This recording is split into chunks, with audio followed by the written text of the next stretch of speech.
no one inside the State House grounds for automatic impeachment. Sana pana mashoko ayo anobudanywa panapa nokumana vemuzimu ayo atari mashoko achiti the current situation munyika yeZimbabwe nguva ino iri very tense. Noda kuti even kuState House hakuna vanhu kuti mbomira zvakanaka kuti subscribe like out on the bell icon.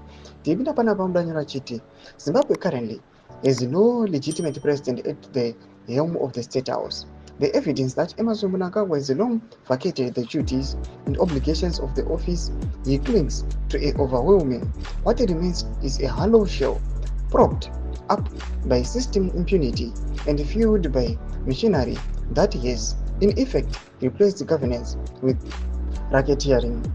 Section 97 of Zimbabwe Constitution sets out the grounds of impeachment: serious misconduct, failure to uphold Constitution, willful violation of the law, and inability to perform presidential functions due to incapacity. It is beyond dispute that these conditions are not only been met but have been grossly exceeded. Number 1, abandonment of State House duties.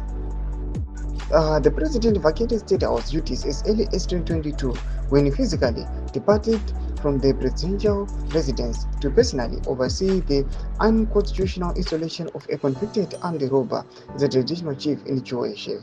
Number 2, complicity in organized fraud. The head of state is brazenly admitted, both public and indirect, through state-sponsored narratives, to sponsoring and aiding Maxwell Chukwuembuto. Number 3, participation in pattern of state capture and criminal enterprise. The gold mafia revelations compounded by Mnangagwa's intimate connections with controversial figures such as Hubert Ejo and Kamalesh Patni, individuals linked to violent and illicit financial operations since early 1990s. Number 4, at his own biography reviews in the 51-year period 1974 to 2025, right up to his fake investor Maxwell Chukwuembuto, Mr. Emmerson Mnangagwa has been generating a repeating sentence or prison to death talk in order to scam the public. Number 5, abandoning State House duties.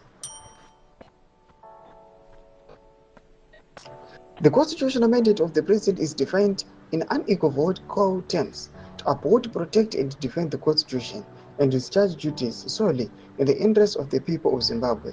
Yet what we have witnessed, especially since 2022, is a complete abandonment of that mandate. Ndobashuka nokudanyorwa vanasimba chikanza vakomana veZim vachiti aiwa zviriitika munyika yedu yeZimbabwe especially kubva muna 2022 hazvina kuonekwa